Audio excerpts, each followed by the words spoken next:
Good evening. My name is Jackie Kemp. I'm a writer and content producer, and our guest this evening is William Duguid, who is a Yes activist of the Perth Hub, and the Yes Hub, which anybody might have seen him on demonstrations, and he sometimes blogs, although he's not currently doing that at the moment. So I'm going to start by Hello. updating you. Hello, William. I'm going to start by updating you about the situation in Ukraine. Day 315. Russia's defense ministry on Wednesday blamed the illegal use of mobile phones by its soldiers for a deadly Ukrainian missile strike that it said had killed 89 servicemen, raising the reported death toll significantly. Moscow previously said 63 Russian soldiers were killed in the weekend strike on Makivka.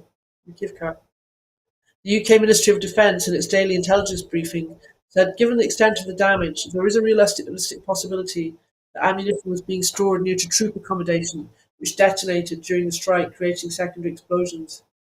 About 200 people gathered in the Russian city of Samara on Tuesday to hold a vigil for soldiers from the city killed in the Makivka attack. Mourners laid wreaths and roses in Samara Central Square, while priests recited prayers for the dead. Ukraine's military general staff said Russia had launched 7 missile strikes, 18 airstrikes, and more than 85 attacks from multiple launch rocket systems in the past 24 hours on civilian infrastructure in 3 cities: Kramatorsk, Zaporizhia, and Kherson. Ukraine's efforts to increase exports under the Black Sea grain deal with Russia are currently focused on securing faster inspection of ships rather than including more ports in the initiative, a senior Ukrainian official said. In a message posted to Facebook, Ukraine's Navy claimed that Russia has 3 combat-ready ships in action on the Black Sea and that it continues to violate the International Convention for the Protection of Human Life at Sea, disabling identification systems on civilian vessels in the Azov Sea. Russian President Vladimir Putin took part in a ceremony via video link, while the Russian frigate Admiral Gorshkov went into combat service equipped with the Zircon hypersonic missile defense systems. There are unconfirmed reports that air defense was activated twice in the Sevastopol region overnight as a result of drone activity by Ukrainian forces. Volodymyr Zelensky, the Ukrainian president, used his video address on Tuesday to reiterate warnings that Russia is set to launch a major offensive to improve its fortunes. Germany is looking for further ways to help Ukraine protect its people and infrastructure, German Foreign Minister Annalena Baerbock said today. US President Joe Biden will hold talks with Japan's Prime Minister Fumio Kishida at the White House on the 13th of January to discuss North Korea, Ukraine, China's tension with Taiwan, and a free and open Indo-Pacific, the White House said. So that's your update on Ukraine. And the first story that we're going to look at this evening is the Scottish Conservatives' call for the resignation of Humza Yousaf while denying that the NHS crisis in the rest of the UK is worse than in Scotland. As the new year begins, the coordinated attack by Scottish Conservatives and Scottish Labour on Health Secretary Humza Yousaf are intensifying. Both parties allege that Mr Yousaf has lost control of NHS Scotland waiting lists and have called for the Scottish Parliament to be recalled and for Mr Yousaf to resign. Scottish Conservative health spokesman Sandesh Gillane denied that the situation in England is worse, despite Rishi Sunak admitting in his speech today that the NHS England waiting lists are at record levels. In his speech, Mr Sunak said, "I know there are challenges in A&E. People are understandably anxious when they are in ambulances, when they see ambulances queuing outside hospitals. More hospital bed capacity was promised, as well as funding for social care to help discharge people who are healthy enough. When asked how quickly NHS services would improve, Sunak didn't give a clear answer." So what do you think about this, William? So the Scottish Conservatives want Humza to resign, but they seem happy with how Rishi Sunak is coping with the situation. Or indeed Steve Barclay, who won't even talk to the nursing unions and dances around the subject, whereas Humza Yousaf is at least trying to get a pay settlement that works.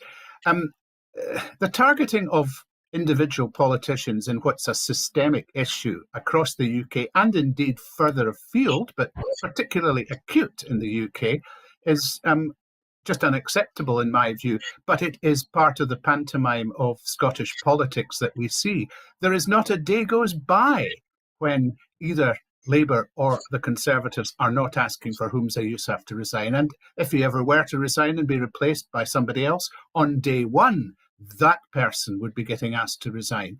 And to my mind, it's not a grown-up way of looking at a very difficult situation. The fundamental issues with the NHS are in place across the UK. I don't actually care whether it's worse in England or worse in Scotland, because they stem from the same fundamental cause. You can argue till the cows come home about how you count things. It really sounds pretty apocalyptic in England, I have to say. I mean, they are talking on an almost daily basis about collapse there, and it's not quite as, the rhetoric, if you like, isn't quite as strong in Scotland. But it really doesn't matter, because the NHS is not currently working as it should. Its staff are desperately stressed everywhere. There are not enough of them. There are not enough beds, but even if there were enough beds, you would need more staff to deal with them. And it needs a fundamental rethink about how we manage this. Funding is a thing. Delayed discharge is a thing. The development of social care in England is highly necessary. Scotland, at least, is beginning to make some inroads into that, which may shed some light on my opinion that Scotland probably is doing slightly better. But, this is a massive issue, and it needs grown-up politicians. And I see no evidence of them at the moment. I know it's kind of not what we'd for Hollywood with the proportional representation, that they would sort of take this kind of approach. Do you think it's an effective tactic for the Conservatives to just continually sort of call for Humza Yousaf to resign when they don't make the same request for Stephen Barclay? I mean, why do you think they persist with that? It seems like a sort of just irritating and unhelpful, and I can't imagine it's very convincing to anybody. Basically, the opposition in Scotland, of both shades, oh, sorry, I forgot about the Lib Dems, but okay, of all three shades, but the two main shades for sure, are simply concentrating on personal attacks, largely, on Scottish government politicians. And the underlying theme is that the Scottish government is useless, and that the people in the Scottish government are useless, and we couldn't possibly govern ourselves if we had people like that in charge. That is the sole message. Okay. Now, it's belied constantly by what we see in the real world, but that's what they're doing. Do you think that's their underlying belief, is that Scotland just can't govern itself? So everything sort of stems from that kind of certainty that they have that, if the Scottish Parliament is doing something, it must inevitably be bad. I don't think it's what they necessarily believe at all. It's what they feel they have to say. I think they're terrified that the Scottish Parliament would be able to do a perfectly good job in an independent Scotland. I also think they don't have the breadth of thought to consider that it might be an opportunity for them if Scotland were to become independent. But what they say is not necessarily what they believe. What they say is what they think will be a dog whistle to hard unionists. Whether it's having any effect now on people who are more willing to consider independence, I very much doubt.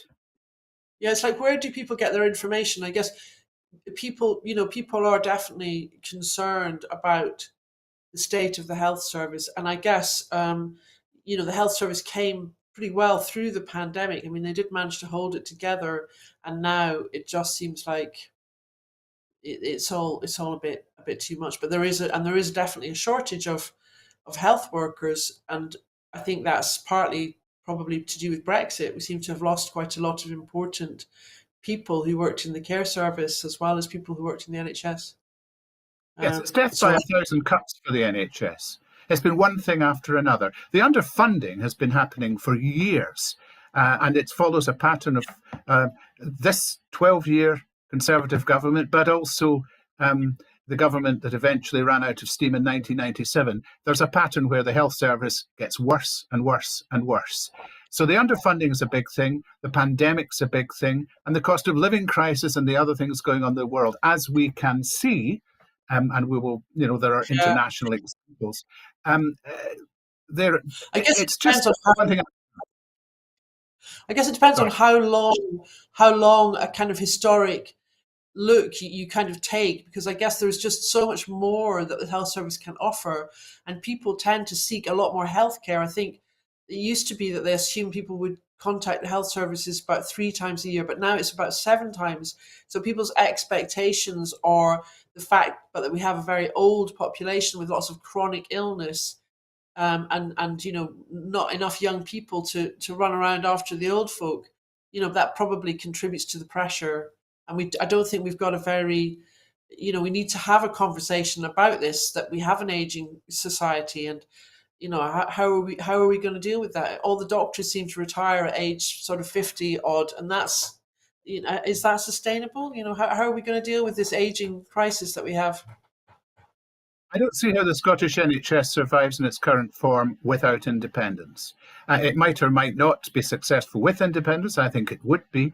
But without it, I think we'll be financially squeezed. Because I do think that for many Conservatives, the long game is privatisation. And with privatisation comes a shrinkage of funding available to the Scottish NHS. Scotland would probably have to go the same way. So it's a very, very difficult situation, and we can only hope that the current difficulties are alleviated and that the Scottish Government is able to do something to mitigate the problems And that without undoubtedly exist.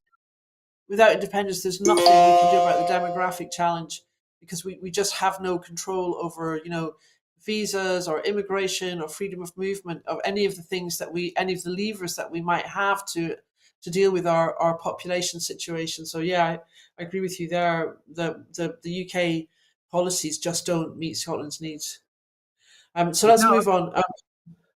Rishi Sunak gave a speech today, and in which he sort of said that he said, I don't think he mentioned Scotland. I know he didn't mention Northern Ireland, because the Belfast Telegraph headline is that he didn't mention the Northern Ireland Protocol. But it didn't appear to me that he mentioned Scotland at all. So that seems quite strange for an ambitious project for the UK. He said his 5 promises are: he will halve inflation this year. Second, he will grow the economy. Third, he will make sure national debt is falling. Fourth, NHS waiting lists will fall. Fifth, he will pass new laws to stop small boats so that people who come to the UK illegally are detained. Responding to the speech, the SNP's Westminster leader Stephen Flynn said, Rishi Sunak's speech was an advert for why Scotland needs independence. He spoke at length about improving numeracy, yet offered no hope to those weighed down by the harsh figures preventing them from heating their homes, putting food on the table, or paying their mortgages. On Westminster's watch, Scots are energy rich, fuel poor, our businesses are struggling to trade with Europe, our public sector has been hampered by the end of free movement of people, and another generation of young people are facing a future of high costs and low pay. This speech was an opportunity for Rishi Sunak to fix the broken Britain that Westminster has created, to mend a broken relationship with the EU, pay public sector workers what they're worth, and to protect those who need help the most. He did none of those things. Instead, the Prime Minister made 5 flimsy promises, whilst people in Scotland are paying the price of 5 Tory Prime Ministers over the last 13 years. Cameron, May, Johnson, Truss, and Sunak have all made plenty of promises, but what they've actually delivered is austerity, Brexit, and a denial of Scottish democracy. Independence is the only way to keep Scotland safe from the constant crisis and long-term damage being imposed by Westminster. So what do you think, William? What did you think of Rishi Sunak's big speech? well, the reaction to it seems to have been exceptionally lukewarm.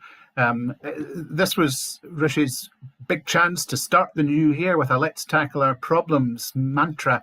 And overall, it's been less impressive and more ambiguous a speech than originally implied. No, it doesn't mention Scotland, but I really don't think Rishi cares about Scotland. The difficulty for him is that politicians don't necessarily get to specify what voters will judge them on. And people may well be more concerned about living standards, not feeling under constant financial threat. The NHS generally, and in particular, the strikes in public services that are making life so difficult for folks, and that the government, if anything, seems to be encouraging. It goes on, the list goes on. Inequality, nothing working, corruption even. Those will be in voters' minds. And so to say, judge me on these things, fine. Maybe we will, maybe we won't, but it's not up to you, mate. So, yeah, not an impressive speech really at all. No, I mean, and I think, well, it seems extraordinary that he didn't mention. I mean, perhaps it's extraordinary to me because I'm interested in it. He didn't mention the Northern Ireland Protocol, because surely that is a huge issue facing the UK. I mean, if you were concerned about maintaining a kind of family of nations, you know, some of the policies that he talked about are devolved, and he didn't even acknowledge that. So it struck me as being something that's really very Anglo-centric. Very Um, Anglo-centric. The Northern Ireland Protocol will become a thing in the next 10 days because there's a deadline, I think, of January the 19th when they have to call an election. And there have been some moves in the last couple of days with Leo Varadkar. And it could be that he just doesn't want to poke that particular nest. But he's saying, these are the things I will be absolutely concentrating on over the next 2 years.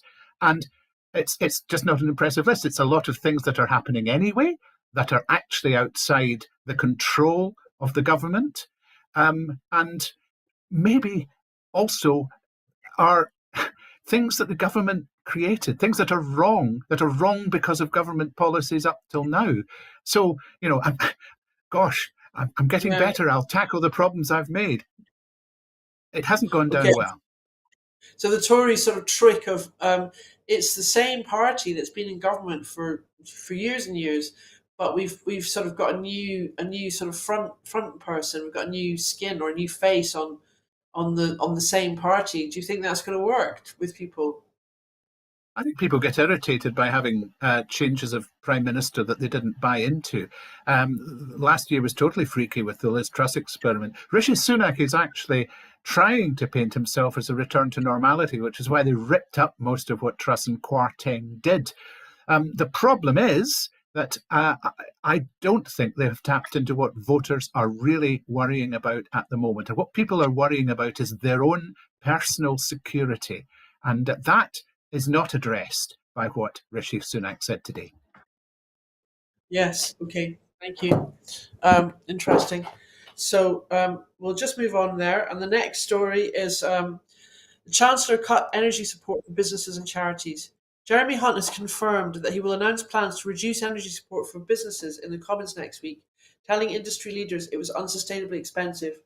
The Chancellor has told business groups that a package providing support at a lower level than current measures would be available to them beyond March, promising to avoid a cliff edge in curtailing the subsidy. The UK government introduced support for non-domestic energy customers' bills in October under Liz Truss's chaotic tenure, alongside financial help for household gas and electricity bills. The scheme cuts the bills for organisations including businesses, hospitals, schools and charities, and was originally due to end in March. Hunt met business groups today to hear their concerns about the cost of energy, which remains high owing to an increase in the cost of wholesale gas over the past 18 months. Business groups including the CBI, the Federation of Small Businesses, UK Hospitality Institute of Directors, British Chambers of Commerce attended this meeting. Hunt will lay out in the detail of the reduction in financial support next week. Commenting on the proposed changes, Scottish Greens finance spokesperson Ross Greer, MSP, said, "This will be yet another devastating blow to the many small businesses, charities, and public services already suffering from Downing Street's financial mismanagement and incompetence. This is a long, hard winter for far too many small business owners and charities who are already being hit by soaring inflation and prices. Their recovery must not be pulled from under them by a Tory government which is actively choosing to put the interests of its rich mates first." What do you think about that? So there will be a lot of businesses and charities, of course, that are who are concerned. Although the price of energy is falling, we don't yet know how much they're going to have to pay for their energy. There's no particular evidence that the drop in wholesale prices is actually going to transfer through to the prices that consumers and businesses and charities are charged. A lot of forward purchasing by energy companies is responsible for that, and also the expectation that the fall may not be sustained, I suspect, because I think some of the forward pricing at the end of the year is higher. So it's still a great mess, and the government has been rowing back on some of the things that were said early in the summer, both for households and for businesses. And I can see why everybody is concerned here. Households remain very uncertain about their future, but businesses, um, uh, and I think particularly charities who won't always have all that much control over the money coming in as people cut back. The same is That's true true. of businesses, I suppose, too. Not a good outlook, I've got to say. And the fundamental question is, why is it that we can't have a fundamental restructuring of the energy market to make the price that consumers pay more reflective of the actual costs in all parts of production, in all types of production, rather than tying it to gas prices, which are historically high for reasons beyond our control. We talk about, or we used to talk in the Brexit campaign about taking back control. There's no control here. And that is the real issue. And that's why the businesses are so concerned. Yes, and I suppose the Scottish aspect to this is that Scotland is so energy rich, and we produce so much renewable energy, so much oil and gas, and yet we see so little benefit.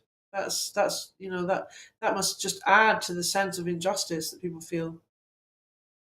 It's almost like watching from the outside of things going on that somehow affect you, but there's nothing you can do about it. Scotland Yes. should not have to thole this sort of distortion in the market. And I think you will find that other European countries have managed this far better. They've protected their consumers and businesses better. And certainly, in terms of protecting themselves against the effects of the Ukraine war and their dependence on Russian gas, Europe has pretty well sorted that out, which is one of the reasons that the threat of power cuts is receding. But we still have the fundamental driver, in my view, of the cost of living crisis, and that is ridiculously high energy prices that don't need to be. And that is what some politician of vision really needs to address. Yes, I mean, I think a lot of people don't really realise that the Scottish government doesn't have any so the levers of regulation. So because in Britain it was all privatised, like the national grid was privatised, all the electricity boards and coal boards, they were all privatised. And when you're working with the private sector, it's quite difficult to recreate all that knowledge and expertise. Even if Scotland was independent, could we have civil servants in Butte House? Do they have the skills to do that? I'm not sure they do. So the levers that you have when you're working with the private sector are regulatory, and Westminster hasn't really used those effectively. So there was underfunding in the national grid for decades, really expensive to connect, and the whole the regulation of the suppliers was awful. So I think people don't realise perhaps how limited Scotland's powers are under devolution on that.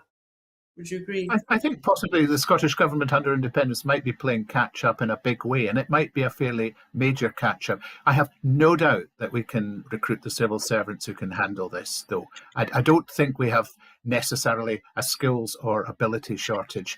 All we have is a lack of powers. Yes. We cannot get our hands on the levers, and that's what we need to change. Yes, we can't do anything at all under devolution about energy, about regulating the energy market. And I suppose that's just another area for discussion about how, would we want a sort of nationalized power company, or would we want to just use regulation? I guess that those are discussions for after independence, perhaps. Or no. What do you think? What do you say? I would love there to be a national energy company, and I think we could have it. And I think that Wales is on the way to getting it. So, What do you say? Do you mean a supply? we don't always help ourselves. When you say a national power company, do you mean a company that buys power and sells it to consumers? I would Like certainly. Yeah, I can't see why not particularly. Now, I don't. I well now that move into territory prepared, so I don't know yeah, what the Welsh are doing. But I think a national energy company, we need to depend a lot less, I think, on the private sector. yes. I mean, I think at the moment, because Westminster controls all the regulation, I think the Scottish government is really wise to sidestep the idea of creating a power company to buy power and sell it to consumers, because I think they would have gone bust because of the way that market was working. I think what Wales is doing is, in a small way, they're trying to kind of take a stake in new power generation, which is something else. Yeah, let's move on. Okay, so but it's a very complicated subject, energy. I've been reading a bit about it, and it's so difficult to get your head around. Right, the Culture Secretary recommends dropping Channel 4 privatisation. The UK Culture Secretary has recommended the government drop its plans to privatise Channel 4, according to a leaked letter that suggests ministers will instead push the broadcaster to move jobs out of London. Michelle Donnellan set out her plans for the climb down in a document sent to the Prime Minister Rishi Sunak, which suggests there is little appetite for privatisation of the broadcaster among MPs. He said that she had concluded that pursuing a sale at this point is not the right decision, and there are better ways to secure Channel 4 Corporation's sustainability and that of the independent production sector. Donnellan said Channel 4's role in supporting the independent production sector would be very disrupted by a sale at a time when growth and economic stability are our priorities. Although the letter, obtained by the Newsagent podcast, has not been signed off by Downing Street, it's the clearest indication yet that the government intends to once again abandon plans to privatise Channel 4, having reached a similar decision in 2016. The proposal to take the broadcaster out of public ownership was announced by Donnellan's predecessor, Nadine Dorries, despite near-total opposition from the British media industry. There were repeated suggestions, including from some Tory MPs, that the proposal was a politically motivated attack on Channel 4 as part of a series of culture war policies targeting the media under Boris Johnson's leadership. What's your view about the Channel 4 reprieve, William? Well, I think it's probably the right decision. It's a total reversal of what Nadine Dorries was pushing for when she was rather bizarrely culture secretary. Yes, there may well have been politics in that decision, but I think if it is true that they're going to roll back on the privatisation, that's a good thing, because I believe it is a solution in search of a problem that doesn't really exist. Channel 4 doesn't make any of its own programmes. It supports the independent production sector, and it funds it not through the public, but through advertising. And yes, to put another need for some people to make a lot of money out of it into the mix would probably harm that kind of sponsorship of the independent production sector. So Yeah, it's a unique position in the ecosystem that Channel 4 has got, and I think a very valuable one. And I'd prefer it to stick to the quality and not worry so much about the profit. So I'm quite happy if this is going to really work. it's a shame to spend more money in Scotland. I mean, Channel 4 only spends 4% of its budget in Scotland, which is a half of a population share. Even the BBC, which doesn't manage a population share, spends a bigger percentage of its budget up here, and they employ very few people. So I think that's disappointing. Scotland has a very small broadcasting agency and broadcasting sector, much smaller than independent European countries of the same size. So I guess under independence, we might be able to kind of get a bit more of the fair share. Yeah.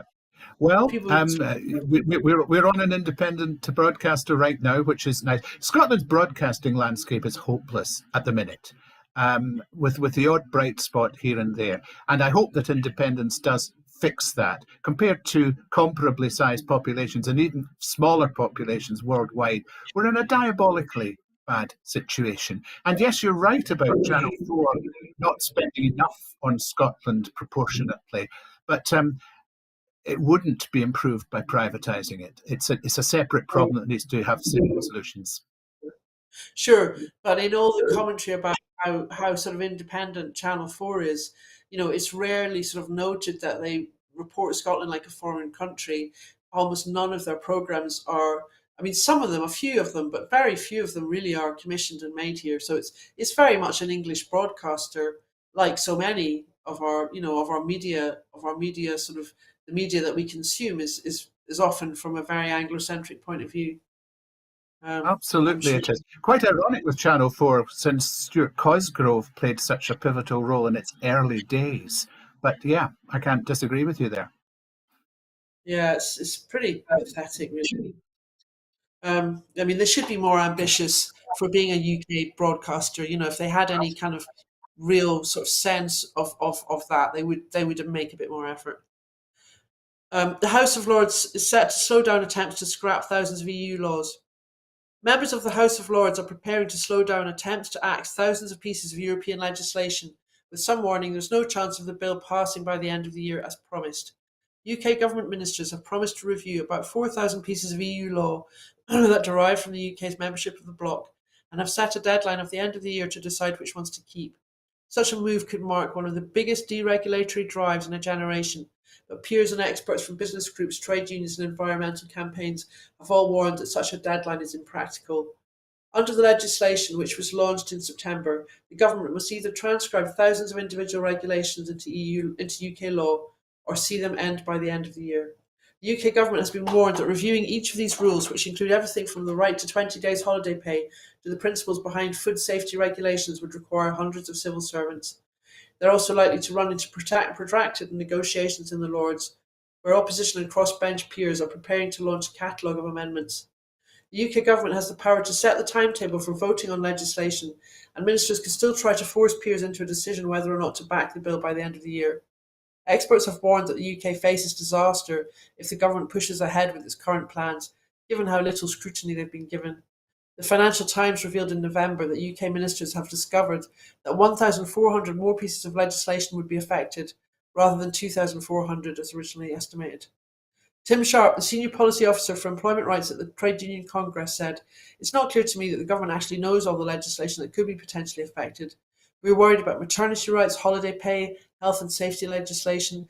It's a massive job to figure out which regulations they want to keep, which they want to change, and which they want to ditch."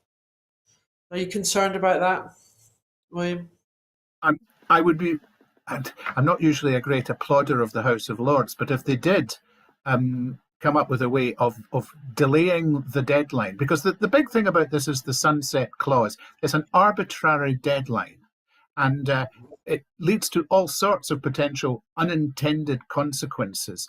And as you said there, I don't think the government fully appreciates what it's getting into in just letting laws lapse without necessarily putting the right things in place to take the fallout. So this has always been a big problem on the way. And I think the sensible thing to do would be to delay it for 1 or possibly 2 years to consider all the things that are affected by just letting EU laws lapse and getting some legislation on the slates that will fix those issues. Whether the government has the intellectual capacity to handle that, along with everything else, who knows? Yeah, yes, it's what an absolute dog's breakfast. I mean, really, it seems reckless to do that. But I mean, I suppose if you're Brexit was always probably about creating a low regulation, high exploitation economy, and if that's where you're headed, I guess you want to get rid of as much health and safety legislation as you can. Ambiguity in the law never helps anybody, and that's what you'll end up with. You'll just end up with a vacuum in some areas, and in that situation, anything goes. It really needs more thought than that. Even if you're ideologically trying to ruin everything, you should do it in an elegant way, for goodness sake, rather than just going straight headlong into chaos. Yes. I suppose that yeah, it's risky, certainly risky, and they may. Yeah, I hope they back down on that.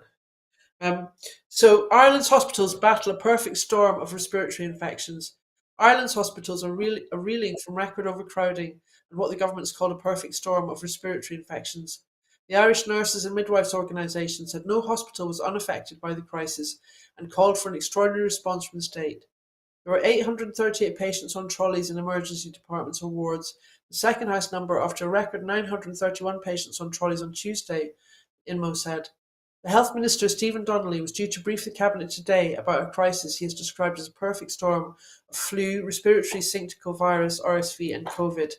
He said the flu wave appeared to have not yet peaked and that the crisis was likely to worsen before it got better. Earlier this week, the Health Service Executive, which runs Ireland's public health care, appealed to people seeking medical care to consider all options before going to hospital. Patients have given harrowing accounts of waiting more than 12 hours to see a nurse or doctor in crowded waiting rooms, followed by days on trolleys waiting for beds. Overcrowding was especially acute in University Hospital Limerick, Sligo University Hospital, and Cork University Hospital. Phil Nisigda, the General Secretary of the INMO, urged health authorities to immediately cease non-urgent activity and focus on emergency response. She also called for the return of mandatory mask wearing in congested settings. A wave of respiratory infections has strained healthcare systems across Europe, with doctors in England saying problems accessing NHS urgent and emergency services could be causing up to 500 avoidable deaths a week. Ooh, it's bad news for anybody who's trying to get to hospital, isn't it? In any Well, it is. country. Yeah. It does illustrate what I sort of alluded to earlier, that the health crisis is a crisis everywhere. I would argue that it's worse in the UK, possibly because of some of the recent history we've had with Brexit and other things, but it's in evidence everywhere, and Ireland is an example of that. But going back to our very first story, the thing that leaps out to me about this is no calls for resignation and no obvious use of the health service as a political football. This is seen as a problem to be solved by mature politicians, and that's what's needed. That's what we don't have here, and I hope they have in Ireland. Yeah, that's very different tone, isn't it? In the article, there's none of that kind of histrionic kind of stuff that we're getting from the Scottish Conservatives. McCarthy vows to press on with the House speakership bid as representatives begin the fourth vote.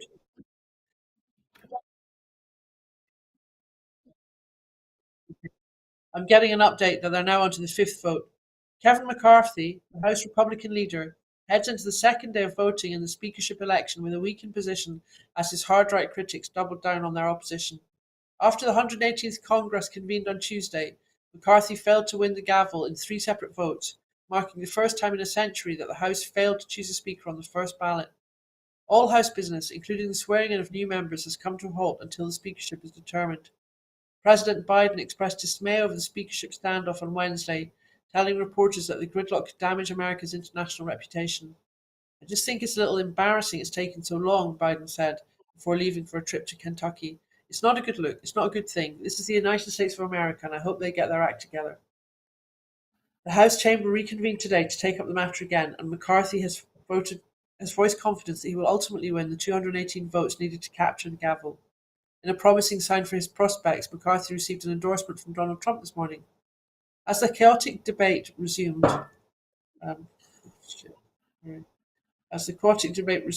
McCarthy's critics have shown no sign of relenting. Across the 3 votes on Tuesday, the ranks of McCarthy's Republican detractors only grew, reaching a total of 20 by the time the chamber adjourned on Tuesday evening. The holdout members have united around Jim Jordan, even though Jordan himself is supporting McCarthy. One strategy under consideration is an attempt to win the Speaker's gavel with fewer than 218 votes by persuading some holdout Republicans to vote present, thereby lowering the threshold to majority.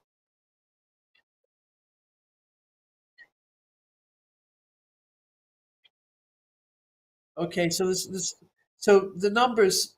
I'm hearing that the numbers who are voting against McCarthy are going down. As the Republican caucus, yeah, it's not any less. So we'll need to see how that kind of pans out. But it seems like the This Republicans is are kind of not altogether. it's kind of unprecedented. This doesn't happen. And the interesting thing for me is that most of the pressure to not vote for Kevin McCarthy is coming from the far right of the Republican Party. Trump's endorsement is neither here nor there. Trump is not particularly far right, in my opinion. He's pro-Trump, and that's basically it. But it's a key appointment because whoever gets this position is second in line to the presidency after Kamala Harris, should Biden disappear from the scene. So they might want somebody in there that could do a wee bit of damage, and that's where it gets dangerous. It is interesting to see the figures moving. At this point, I don't see how they resolve the impasse without going for some fudge, such as fewer than 218 will do. So to some extent, it's popcorn, but yeah, very strange goings on. Yeah, I think the Democrats were tweeting pictures of popcorn, weren't they? And they're Were probably they? enjoying that. Obviously, they have a very narrow majority, and that means that it's easy for a small number of kind of mavericks to hold the party to ransom, I guess, and they must be demanding pork barrel. No doubt they're demanding sort of pork barrel deals for their own areas. I imagine that's kind of how U.S. politics tends to work, I think. A little bit, but as I say, this is unprecedented. The Republicans have exactly the same majority after the election that the Democrats had after the 2018 election, and no doubt other parties had going further back.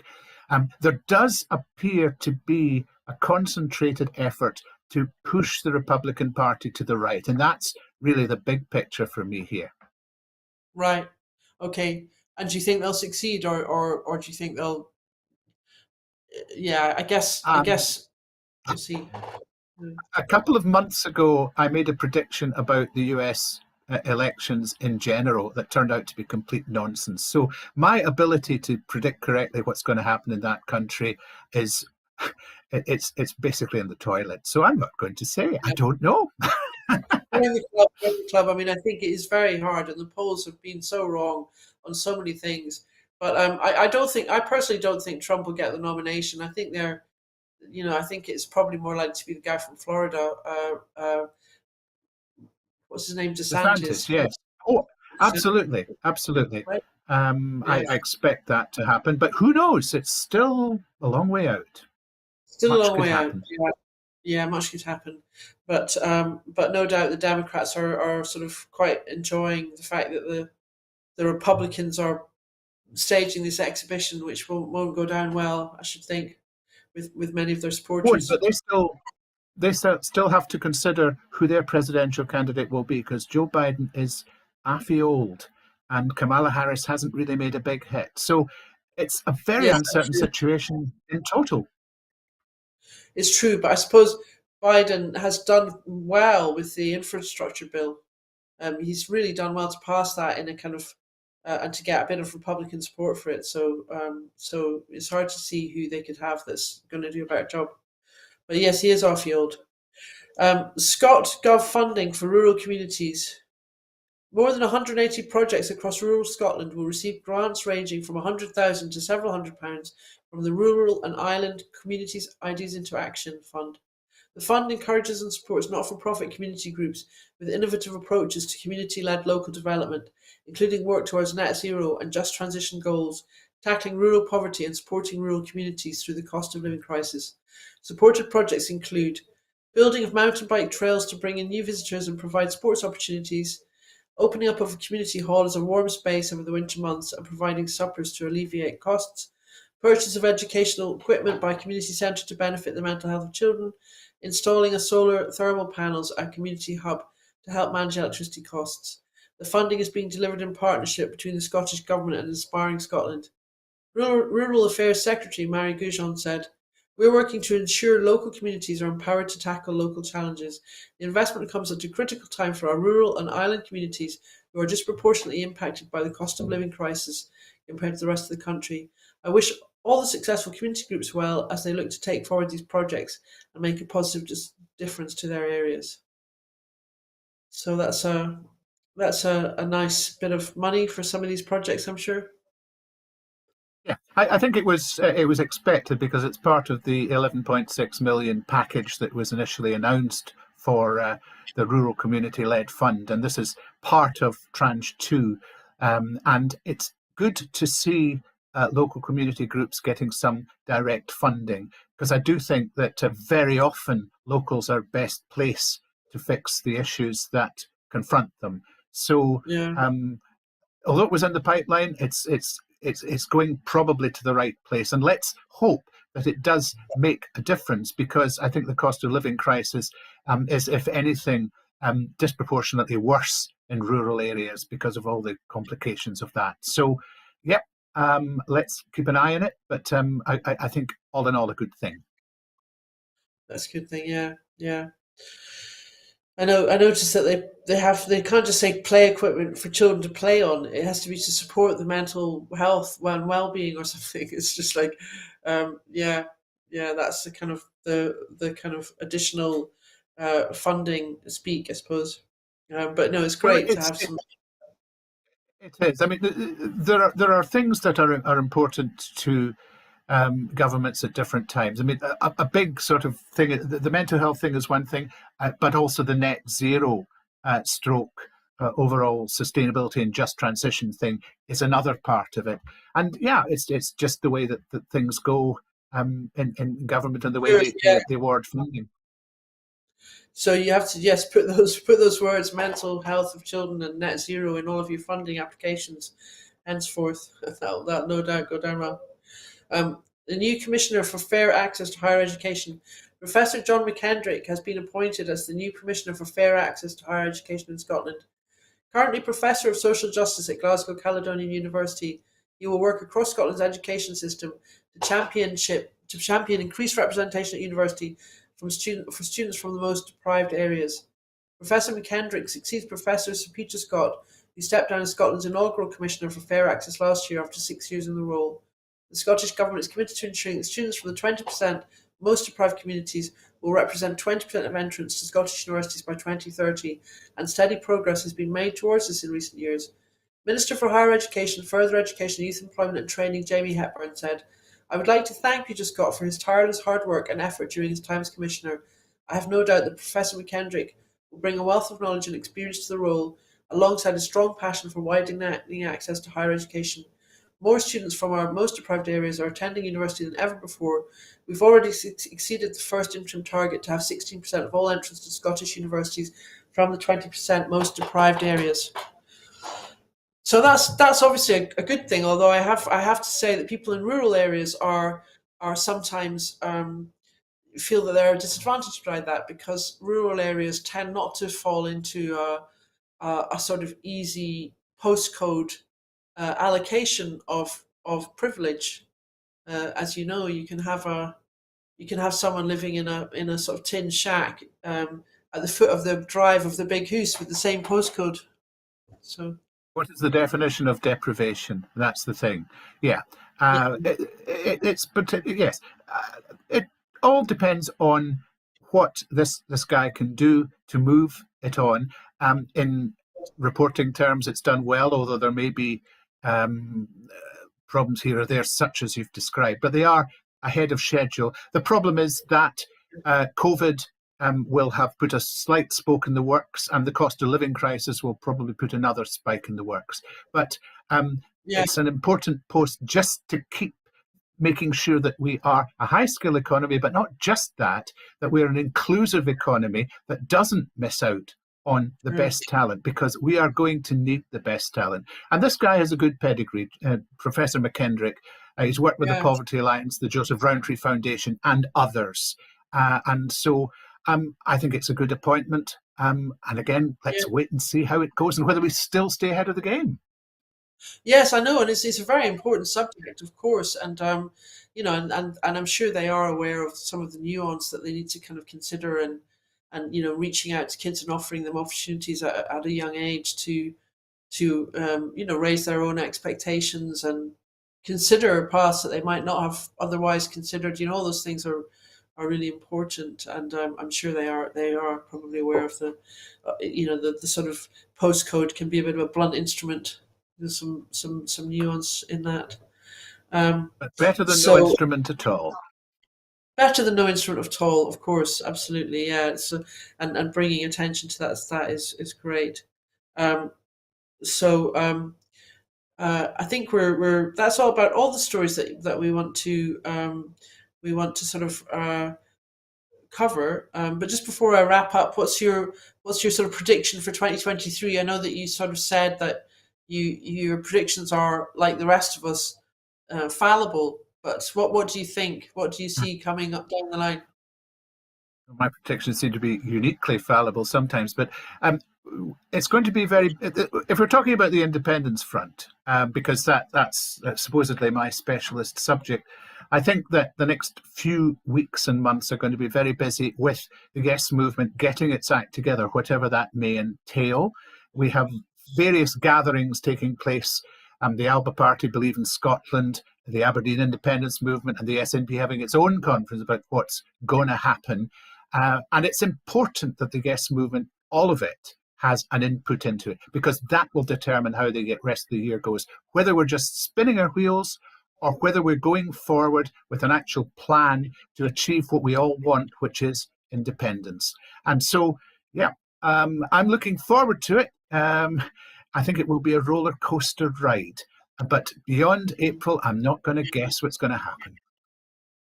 Yes, great. Well, yes, you sort of made a point that the grassroots are where the independence movement draws its strength, and there's a Scottish government debate I'm hearing on Tuesday. Oh, really? In Parliament? Is that in Holyrood or? Okay. When Holyrood opens up, there's going to be a debate. Let's hope it's full of the mature and wise and sort of European style PR debate that we look for, and not full of kind of knee jerk calls for everybody to resign all of the time. When would you like Um, me to start holding my breath?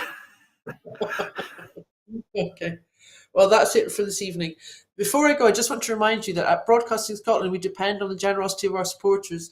So to everyone who's donated and to everyone who's signed up to make a regular monthly payment, thank you very much. Our programmes will always be free to view. However, if you can afford £5 a month, please consider becoming a Broadcasting Scotland supporter.